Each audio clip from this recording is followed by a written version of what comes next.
Welcome back, restless dreamers, to True Crime Sleep Stories, where we unravel the shadows of history with whispers that lull you into uneasy slumber. Tonight, with Halloween's chill creeping closer, we're stepping into a story that's as haunting as a fog-shrouded graveyard. It's the real-life origin story of a quiet Wisconsin handyman whose horrors wove themselves into the fabric of our darkest nightmares, inspiring monsters that still stalk the silver screen. If you've been gripped by Netflix's monster, the Ed Gein story, you know this tale cuts deep, so pull the blankets tight, dim the lights, and let's begin, but maybe leave a candle burning. Before we wander into the frostbitten fields of Plainfield, let's pause for a moment. If these whispered tales have ever sent a shiver down your spine or eased you into a restless dream, we'd be so grateful if you could hop over to your podcast app and leave us a 5-star rating and a quick review. Tell us what keeps you coming back for more, or share which true crime story you'd love us to unravel next. Your support keeps the firelight glowing. And if you're feeling extra kind, join our Patreon at patreon.com/Kelly Brink. For just a few dollars a month, you'll get ad-free episodes, exclusive deep dives into unsolved mysteries, and early access to Halloween specials like this one. It's what keeps our stories alive in the witching hour. Thank you from the bottom of our haunted hearts. Now, let's take a quick breath for an ad break from our sponsor. Stay with us, though. When we return, you'll sink into the full, uninterrupted tale, told slow and steady, just for you.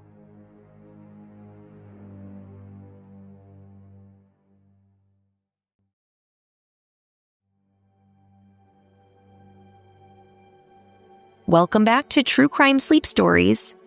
Find your coziest blanket, let the world outside blur, and settle into the stillness. Tonight's tale is one for the season of shadows, a slow, hypnotic descent into a world of isolation, obsession, and the fragile line between man and monster. Breathe deep and let the story of Ed Gein wrap around you like an October mist. Close your eyes if you dare, and we'll begin. Edward Theodore Gein was born on August 27, 1906, in La Crosse County, Wisconsin, a land of rolling plains and quiet rivers where the Mississippi whispered secrets to anyone who'd listen. He was the second son of George and Augusta Gein, a boy entering a home less a sanctuary than a crucible. Picture it. A weathered farmhouse, its walls stained with the echoes of shouted sermons and the sour tang of whiskey. George, a failed mill worker turned tanner, was a man eroded by his own disappointments, his hands more familiar with a bottle or a fist than a father's gentle touch. But it was Augusta who cast the longest shadow. A fierce Lutheran, she wielded scripture like a blade, her voice a constant hymn of sin and salvation. Women, she preached to her sons, were snares of the devil, their beauty a trap, their desires a highway to hell. Sex was forbidden, love a betrayal of God's will. Young Ed, with his soft features and shy smile, drank in her words like gospel, his world narrowing to the sound of her voice. His older brother Henry bristled under her rule, but Ed, he was hers, heart, soul, and trembling hands. In 1915, when Ed was 9, the family fled La Crosse for a 195-acre farm outside Plainfield, a speck of a town where cornfields stretched like silent sentinels under a wide, unyielding sky. The move was Augusta's doing, a bid to shield her boys from the world's temptations, to forge a fortress of faith. But the farm was no Eden. It was a grind of endless chores, of milking cows at dawn and mending fences under a merciless sun.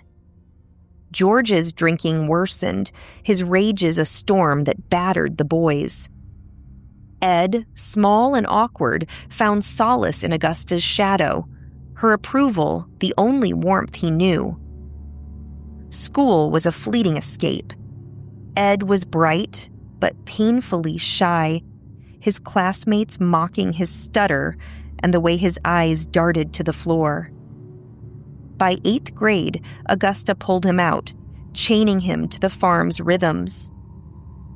Henry, 4 years older, dreamed of breaking free, but Ed couldn't imagine a world beyond his mother's reach. George's death in 1940, felled by a heart attack at 66, left the family adrift. Augusta's grip tightened, her sermons now the only law. Ed, nearing 30, took on handyman jobs in Plainfield, fixing fences, painting barns, even babysitting for neighbors. He was quiet, polite, always a little strange, with a nervous laugh that surfaced at odd moments, like during a funeral or a story of loss. The townsfolk called him Eddie, a harmless oddity who'd blush at a kind word and vanish into the fields for days. Henry, bolder and brasher, began to push back against Augusta's dogma, urging Ed to see her for what she was, a tyrant cloaked in piety. The brothers clashed, their arguments sharp as winter wind, until May 16th, 1944, when tragedy struck. A brush fire roared across the farm's edge, and Henry was found dead in the ash. Face down, lungs choked with smoke, his head bruised in ways that raised quiet questions. Ed claimed they'd been fighting the flames together, but the coroner's report noted no burns on Henry's body, only those mysterious marks. The official ruling was asphyxiation, but whispers of fratricide followed Ed like a shadow. Then came December 29th, 1945. Augusta, weakened by a stroke the previous year, suffered another. Ed found her in her bedroom, her stern face still, her hands folded like a saint's. She was 67, and her death broke something in Ed that no hammer could mend. He boarded up her room the next day, nails driven with a reverence bordering on worship, preserving her space as a shrine. The farm, already sagging under neglect, became his hermitage. Alone at 39, Ed drifted into a twilight world, sustained by odd jobs and a small inheritance. Plainfield saw less of him now, but when he appeared, he carried a new strangeness, a fascination with the macabre. He'd linger at the general store, thumbing through stacks of pulp magazines. Weird tales, true detective, startling stories, tales of cannibals, Nazis, and forbidden rituals filled his evenings, their lurid covers glowing under his lantern. Ilse Koch, the Witch of Buchenwald, captivated him. Her rumored lampshades of human skin, her cruelty, a dark mirror to his own stirrings. He read of anatomy, of taxidermy, of ancient rites, his mind a sponge for the grotesque. The graveyards called next. Evergreen Cemetery, 7 miles out. Plainfield Cemetery, closer still. Under harvest moons, when the town slept, Ed would slip out, shovel slung over his shoulder, the earth soft from autumn rains. He claimed later it was curiosity, studying death, not defiling it, but the truth was uglier. He targeted middle-aged women, their faces etched with the stern lines he'd loved in Augusta. 1 body, then 3, then 9, perhaps 15, exhumed in secret and carried home in burlap sacks. He'd kneel in the dirt, flashlight trembling, peeling back the earth to claim his prizes. Back at the farm, the work began. Not butchery, not at first, but a kind of reverence.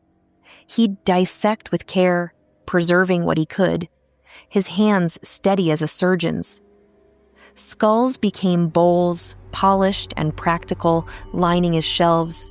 Skin was tanned, stretched, sewn into grotesque relics, a lampshade that glowed with veined warmth, a chair upholstered in human hide creaking under his weight. A corset, stitched from breasts, hugged his frame like a lover's embrace. A belt of nipples, a pair of lips on a drawstring for his curtains. And the masks, faces peeled whole, dried like leather, worn in moonlit dances through the farmhouse.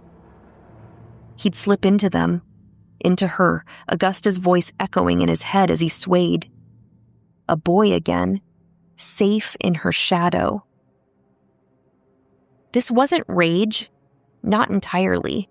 It was devotion, a son's desperate bid to resurrect the only love he'd known. The farmhouse became a cathedral of decay, its rooms choked with refuse, newspapers, tin cans, and the faint reek of formaldehyde. He cooked hearts on the stove, tasting the forbidden, and hung bones like wind chimes. But the dead could only satisfy so long. In December 1954, Mary Hogan, a 51-year-old tavern owner with a sharp tongue and a pistol on her hip, vanished from her bar on County Road N. The scene was chaos. Blood on the floor, a single bullet casing, her chair empty. Ed had been there that day, asking after her, his eyes lingering too long. The town mourned but moved on. Her case, a cold whisper in Plainfield's gossip. 3 years later, on November 16th, 1957, the truth clawed its way out. Bernice Warden, 58, ran the local hardware store. A kind woman, widowed, with a smile like fresh bread. Her son Frank left her to open the shop that morning, promising to return after a hunting trip. When he did, the store was a crypt. The cash register open, blood trailing across the floor, a receipt in Bernice's hand with Ed Gein's name scrawled in her neat script. Frank called Sheriff Archley, and the town held its breath.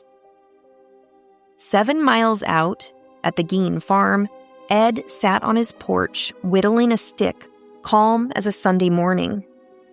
The deputies didn't knock. They pushed inside, flashlights cutting through the dark, and found a house of horrors. Piles of trash reached chest high, the air thick with rot. In the shed, Bernice hung from the rafters, gutted like a deer, her head gone. They found it later, in a box by Ed's bed, wrapped like a Christmas present. The search continued. 11 skulls, some ground to dust for medicine, a drum of tanned skin, leggings sewn from legs, a window shade of human lips. Mary Hogan's head, too, rested in a sack, her face a grim trophy. Ed confessed in a flat voice, claiming Bernice reminded him of Augusta, her warmth a faint echo of his mother's. Mary, too, had been like Ma, he said, shot for reasons he couldn't name. The town reeled, its quiet streets now a stage for nightmares. News spread like wildfire, reporters descending on Plainfield, their cameras flashing at the farmhouse's sagging bones. The trial, delayed until 1968 by years of psychiatric evaluations, painted a fractured man. Schizophrenia, the doctors said. A mind splintered by isolation and Augusta's iron will. He was guilty of Bernice's murder, but insane, unfit for prison. They sent him to Central State Hospital, then Mendota, where he lived out his days. A docile figure in plaid, whittling chairs and tending gardens. The farm burned in 1958. Arson, most said. A town cleansing its wounds. Ed died on July 26, 1984, at 77, his lungs failing in a hospital bed, his name already legend. Hollywood wove him into its myths. Norman Bates' knife in Psycho, Leatherface's roar in the Texas Chainsaw Massacre, Buffalo Bill's dance in The Silence of the Lambs. Ed Gein, the butcher of Plainfield, didn't just kill. He seeded nightmares that still grow in our dreams. And so, dear listeners, we leave the shadows of Plainfield, where one man's broken heart stitched a legacy of horror. Ed Gein's story is more than graves robbed or lives stolen. It's a mirror to the voids we all carry, the loves we cling to, the monsters we might become when left alone too long. This Halloween, as pumpkins grin and the night presses close, let it linger like a dream you can't shake. What shapes us, and what can we unmake? Thank you for joining me in this whisper through the dark. If this tale chilled your bones or stirred your thoughts, share it with a friend who craves the eerie. Drop us a 5-star review, join our Patreon, and keep the stories alive. Until next time, when we chase another ghost under the moonlight, sleep well if you can. Good night.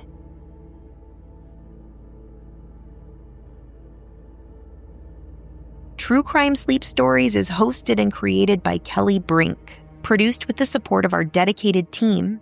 Subscribe and review us on your favorite podcast platform to help us keep telling these haunting tales. Visit patreon.com/kellybrink for exclusive content and to join our community. Follow us on Instagram at True Crime Sleep Stories or on our YouTube channel, which is called Sleepy Time Creepy Time and has all sorts of creepy bedtime content waiting for you. Thank you for listening, and we'll meet you in the shadows next time. Until then, stay safe out there and lock your doors. Good night.